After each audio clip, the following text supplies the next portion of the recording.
positive information, factual information, so people have to have a realistic basis to act upon rather than listening to all the hype that if you turn on cable TV that you'll hear.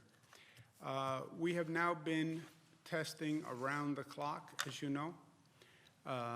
We are aggressively testing, following up leads, because we want to find as many people who test positive so we can get them out of circulation. We have 21 new cases that we found, so we're a total of 76 in the state of New York right now. We have 11 in New York City, 57 in Westchester County, 2 in Rockland County, 4 in Nassau County, and 2 in Saratoga County. The 2 in Saratoga County are obviously new. The additional numbers are 7 additional in New York City from yesterday, and 23 additional in Westchester. The 23 cases in Westchester are all related to the New Rochelle situation. 7 in New York City, 2 people got off a cruise ship, 5 appear to be community spread. One of those people is in a hospital in the Rockaways. In Saratoga, the 2, one is a 57-year-old pharmacist, one is a 52-year-old woman who was in contact with a positive person from Pennsylvania at a conference in Miami.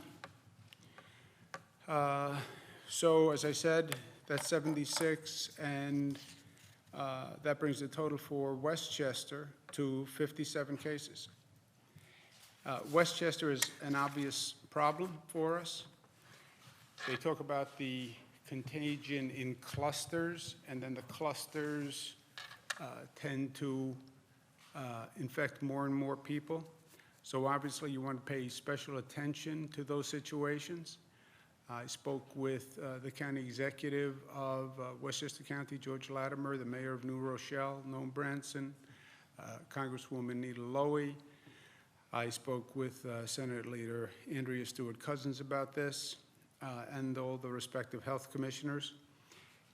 We already said that we would close the SAR school and the Westchester Day School and the Westchester Torah SAR school. They were supposed to close until March 14th.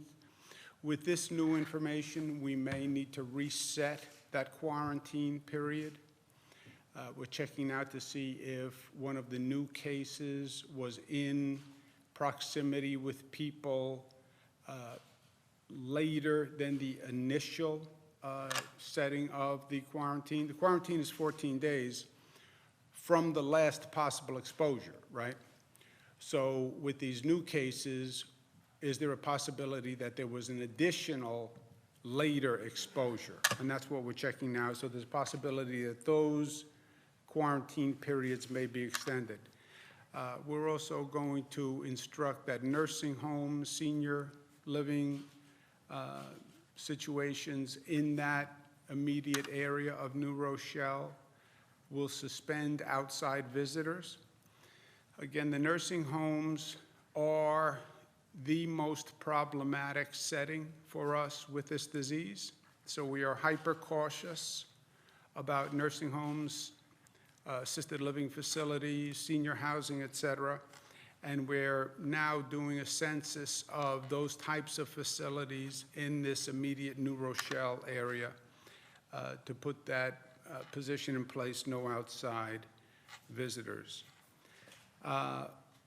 Voluntary quarantine. There's been some reports that people who are on voluntary quarantine are not following the voluntary quarantine. When we say you are on precautionary quarantine, that is a serious situation. We are assuming that you will act in good faith and that you will be following the rules of voluntary quarantine. People who are on voluntary quarantine are issued specific rules. Violating those rules is, first, I think, disrespectful to members of the community. It doesn't honor your responsibility as a citizen. And you can be putting people in danger. So even though it's called precautionary quarantine, that is a serious situation. We expect you to comply with it. If you do not comply with it, and we know that people are not complying with voluntary quarantine, there are other measures that we could take. So please respect the voluntary quarantine order. Also, price gouging continues to be a problem. I was the former Attorney General. I brought these cases. I want businesses to be aware that you could lose your license for price gouging. This is serious. It's not just price gouging. It's price gouging in an emergency situation where you are being exploitive of the public. And there are specific legal provisions for price gouging in an emergency situation. I went through this during Superstorm Sandy. We have a customer hotline number at 1-800-697-1220. We have reports of stores selling hand sanitizer for $80 a bottle. It is not worth it to the store owner. You can lose your license, and we are very serious about this. For the few dollars that you're going to make during this situation, it's not worth your while. The state police are doing an investigation. They will be thorough. I've asked local police departments to also do investigations. So please, not only, again, is it disrespectful, it's also illegal, and you will be caught. As far as this fear-mongering with selling of masks on eBay, Facebook, et cetera, we're also investigating those. I did cases as Attorney General where those were tracked back as stolen property. I think eBay and Facebook should play a more constructive role here. Let them police their own sites. I understand freedom of the internet, freedom of the internet. Yeah, but it's not supposed to be selling stolen products. And I think eBay and Facebook are basically on notice that when you see these masks, these are medical masks. Where did they come from? You know, the person did not manufacture these in his or her basement. They had to come from somewhere. So I would ask eBay and Facebook, without getting into a whole philosophical argument about freedom of the internet, just act as good corporate citizens and police your own websites and what you're offering people. A couple of other points. On the federal aid, I spoke to Congresswoman Nita Lowey today. As I said yesterday, I don't believe the supplemental appropriation bill provided enough funding for New York. New York got in total $35 million. We had already appropriated $40 million. We're probably spending at the rate of about, rough estimate, $30 million per week right now. That's without taking into consideration capital costs for purchasing of equipment, potential testing costs, reimbursement to local health organizations. So I told the Congresswoman just that the $35 million is nowhere near sufficient. The Congresswoman also knows my general feeling that New York has been getting the short end of the stick from this federal government from day one right across the board. They started with the SALT income tax. They won't approve the Second Avenue subway next phase. They won't approve congestion pricing. They won't approve the air train from LaGuardia Airport. They won't approve the gateway tunnels coming from New Jersey.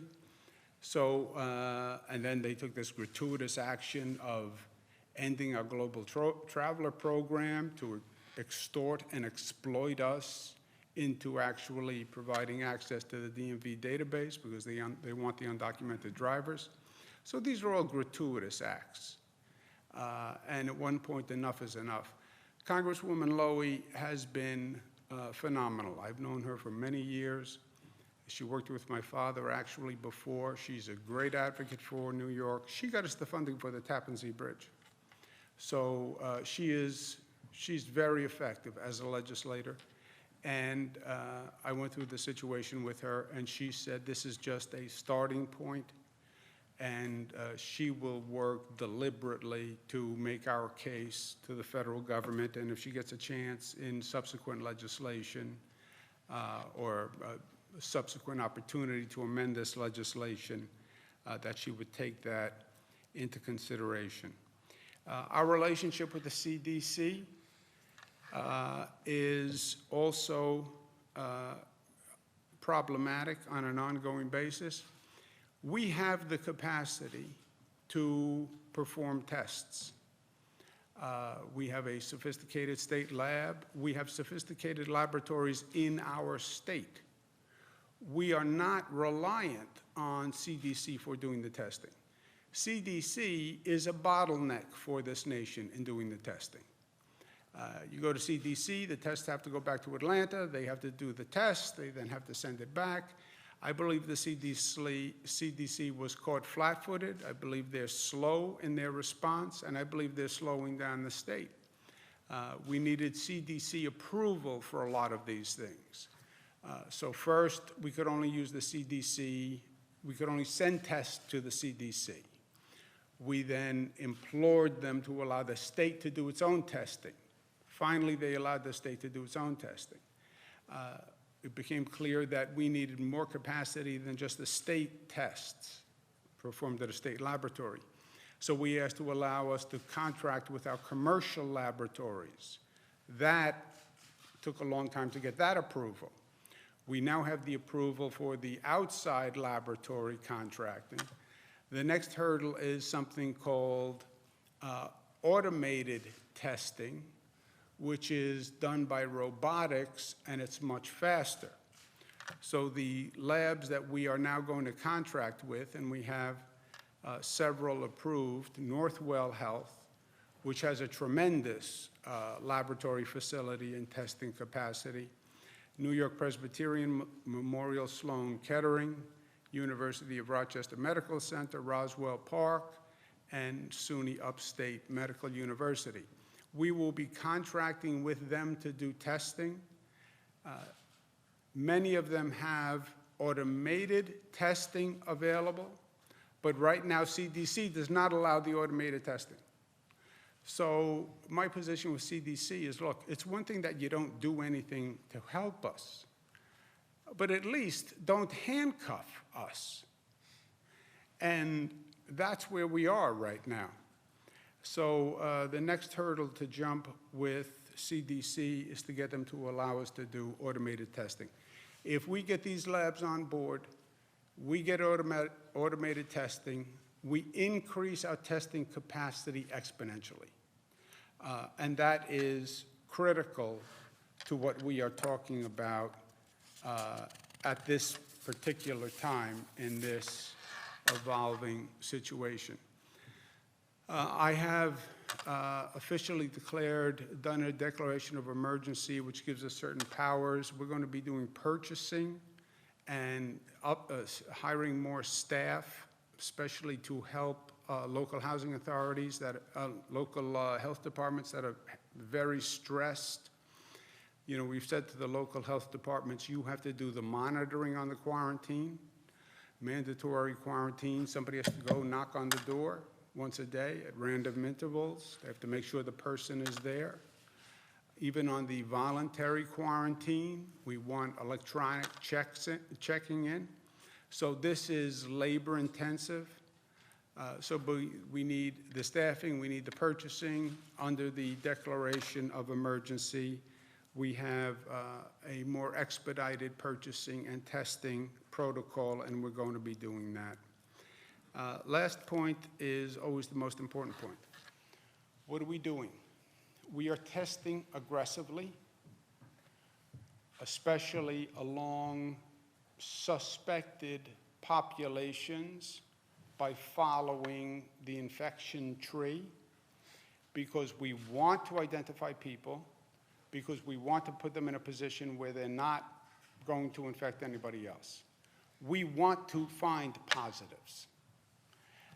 We're sending mixed messages every time we do these numbers, because people say, oh no, more people have it. We say that's good news that we know who the people are, so now we can put them in an isolated situation and they won't continue to infect people. That is the point of the exercise, my friends, is to find these people. So we're doing more tests. The more tests, the better. The more positives you find, the better, because then you can isolate them and you slow the spread. That's been the focus. The real question, if you're just living your life, okay, so what happens if I get coronavirus? That's the question. So what happens if I get the coronavirus? If you get the coronavirus, 80% of the people will walk around and self-resolve, 20% will be hospitalized. The vulnerable population, senior citizens, immune-compromised, underlying illness. We've said that from day one. All the data backs that up. Even take our situation. 76 cases in New York. 10 people are hospitalized of the 76. 10 people hospitalized of the 76. That's about 15%, which is in line with what we said, about 20% will be sick and may require hospitalization. So that is actually what we're seeing. And there's another piece of data from Johns Hopkins, which is so informative. Johns Hopkins has been doing just a tracking, right? Because the real question is, what has happened to the people who have gotten the coronavirus? This has been going on for weeks now. What's happened to the people who have gotten the coronavirus? Johns Hopkins is tracking just that. This is what they found. 102,000 cases so far worldwide. Johns Hopkins is working with World Health Organization, et cetera. 102,000 cases. Mortality rate, 3,400 cases. 57,000 recovering, 41,000 sick. Over the past 2.5 weeks, listen to this, more people are recovering than are getting infected. Okay? So it's exactly what we said. Know the facts, be calm. If you get the coronavirus, 80% walk around self-resolve, 20% get ill, may be hospitalized. Senior citizens we have to be very careful of. That's why I am hyper-cautious, nursing homes, senior congregate facilities, immune compromised. And of the 100,000 people who have gone through this, that's what the numbers show. So that's what happens if you get it, but we still want to do everything we can to make sure you don't get it. And how do we do that? Contain, contain, contain, get a lead, chase it down, get a lead, chase it down, find a positive, quarantine. That's exactly what we're doing, and it's going very well. With that, questions, comments? How many tests has the state run per day at this point on average? We have conducted hundreds of tests. I don't have any more than that because, see, we're also contracting them out now. So when you say state, just so we're clear, state tests at Wadsworth. State is also contracting out with these 6 commercial laboratories. We're just starting. But totality, hundreds. And when you say that having to have automated testing in place, are we talking about having thousands of tests running? Thousands. Tens of thousands? Thousands. I would test as many people as you can test because you want to know. Now remember, these are not random sample tests. It's not like we're going out and saying, we just want to get an idea of what the random sample among the population is. This is 400 people were at a bar mitzvah with several people who tested positive. Test all 400. This is a child who tested positive went to a school and was in a classroom and then went to another classroom and then went to a hockey game. Test both classrooms and test the hockey team. The more you test, the better. What are you limited by? Testing capacity. Now, the CDC was not helpful here because the CDC said, which I think caused more anxiety, and it's anxiety we're dealing with now, CDC says, if you want a test, go get a test and tell your doctor you want a test, and it's up to your doctor. That was the message, the reported message of the CDC. At the same time, the vice president says, oh, by the way, we don't have the capacity to do the tests. Well, now you created a real problem. You invited people into the house, and you can't serve them. You said to people, come in, get a test. All that has to happen is your doctor approves it. By the way, we can't do the tests. That's now reverberating and making people very nervous because we have a lot of people calling saying, I want the test. Well, we can't really handle that amount of tests right now. And if you're not in a certain protocol for the tests, we can't get to you yet. Well, I heard the CDC said all I had to do was go in and ask my doctor. I know, but really, if you listen to the vice president, he also said we don't have the capacity.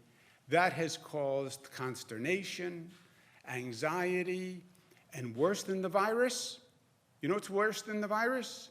The anxiety and the fear and the confusion. So that was not helpful.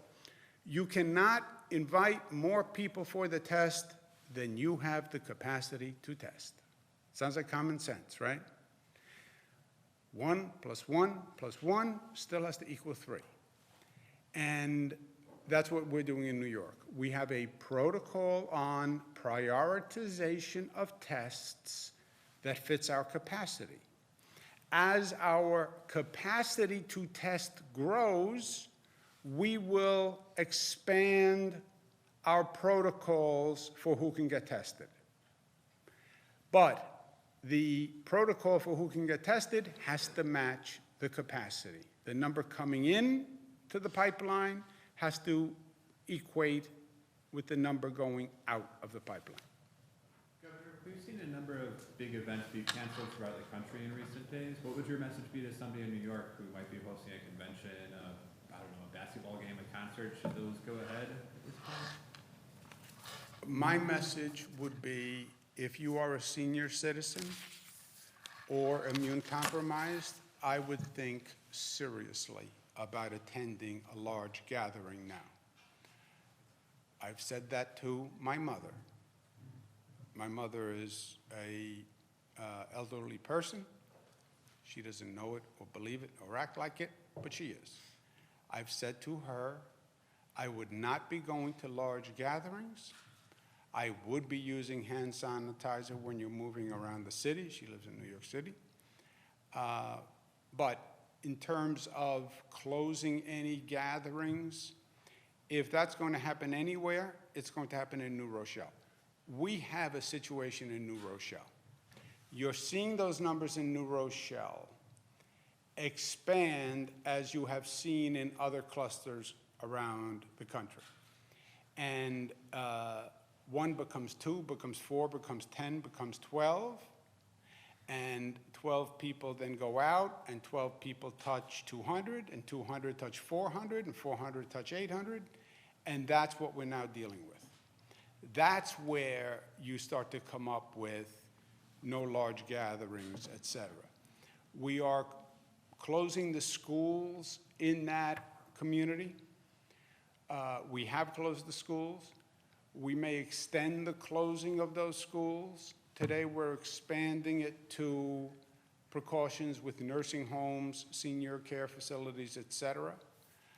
If there were any large gatherings imminent, which, again, I just spoke with the local officials, we don't have any large gatherings imminent, but if there were, I think we'd have to take a hard look as to whether or not we would cancel them. What does the state of emergency allow? What are the parameters to that? It allows expedited purchasing and expedited hiring, which are the things that we need now. That's above and beyond the 40 million that you asked the legislature for? Yeah, well, I needed to spend the $40 million. $40 million a budget appropriation. That's how you pay what you purchased.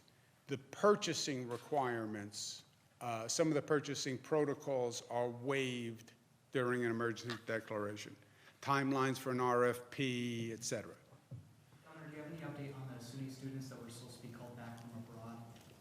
They are coming back. They're not going to land. The airline doesn't want to land at Stewart Airport.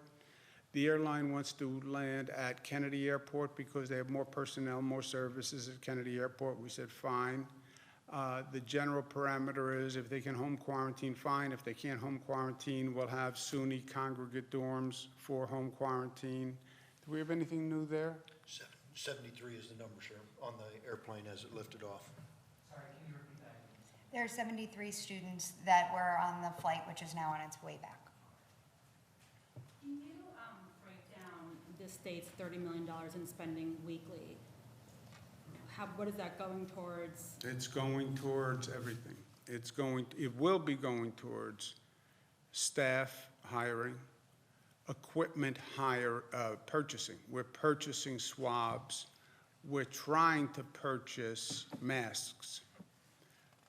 We're trying to purchase protective equipment. We pay for the tests, those 6 private labs that are doing the testing. We will be paying for that testing. Local housing authorities need funding because they're incurring overtime, et cetera. So it's things like that. How much do those tests cost? We're still working that out. Governor, my name is Jill Knock. I'm a reporter at News Channel 13. So on a scale of 1 to 10, how would you rate the public health risk for New Yorkers at this stage of the game? Low. Look, we have a lot of frenzy, a lot of number, a lot of activities, and then we have an underlying reality. What is the underlying reality? What Johns Hopkins says, yes, this is a very contagious virus, and it is contagious. It's easily transmitted.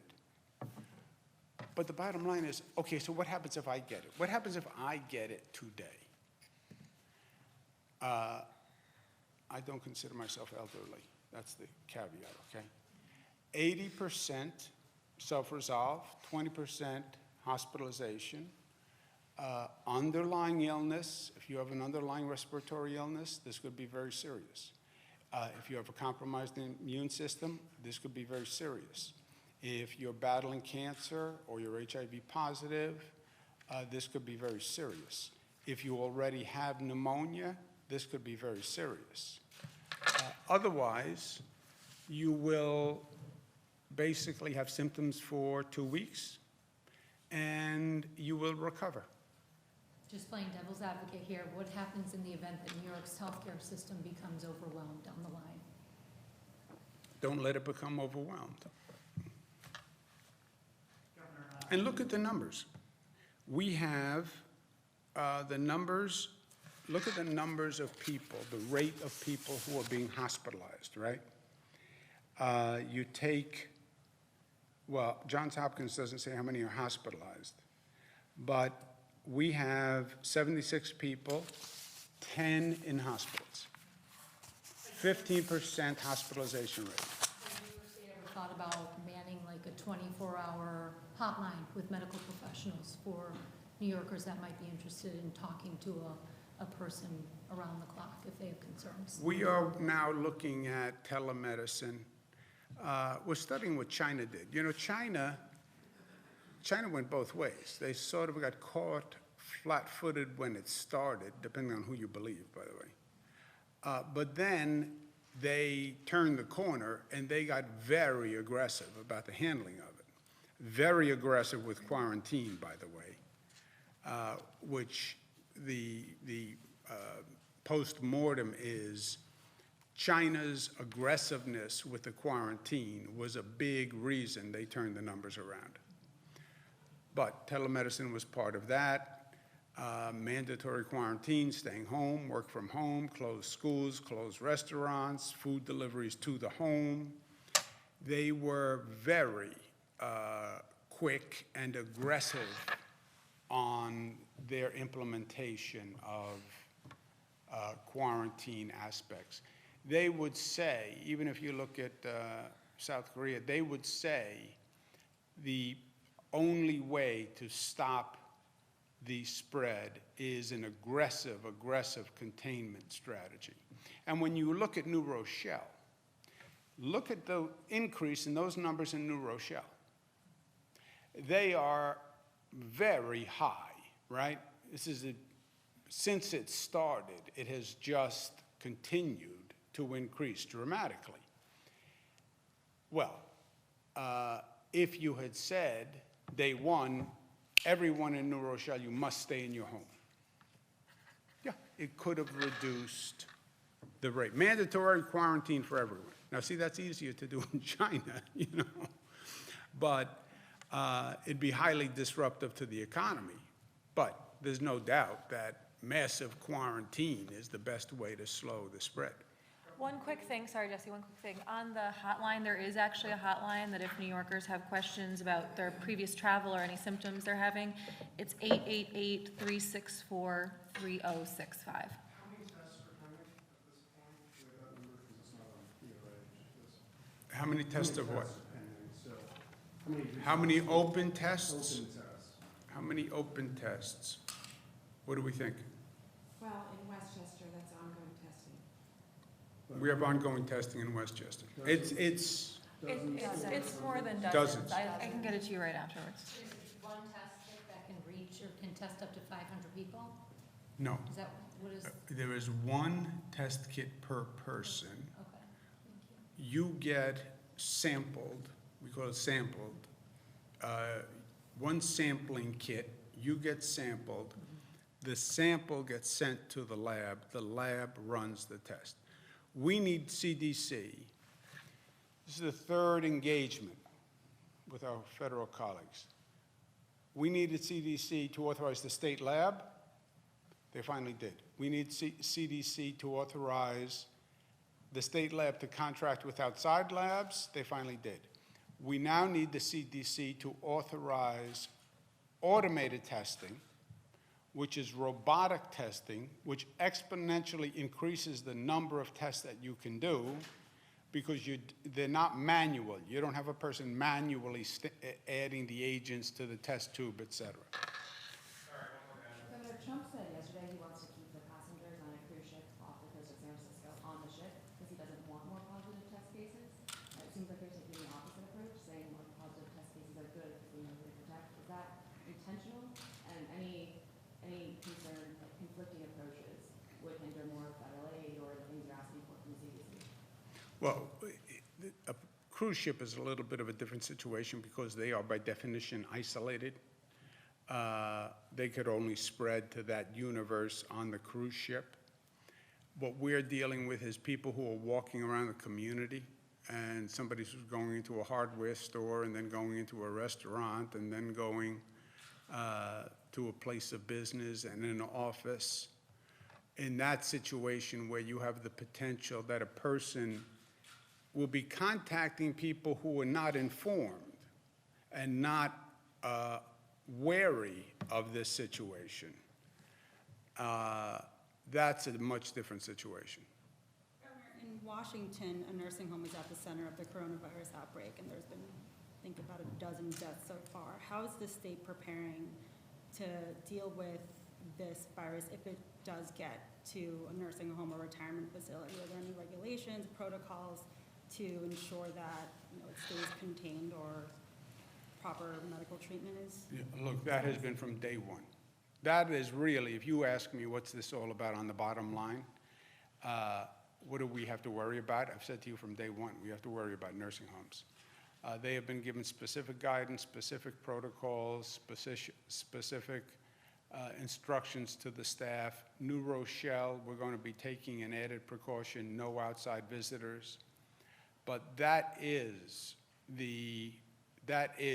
what I worry about. That's what keeps me up at night.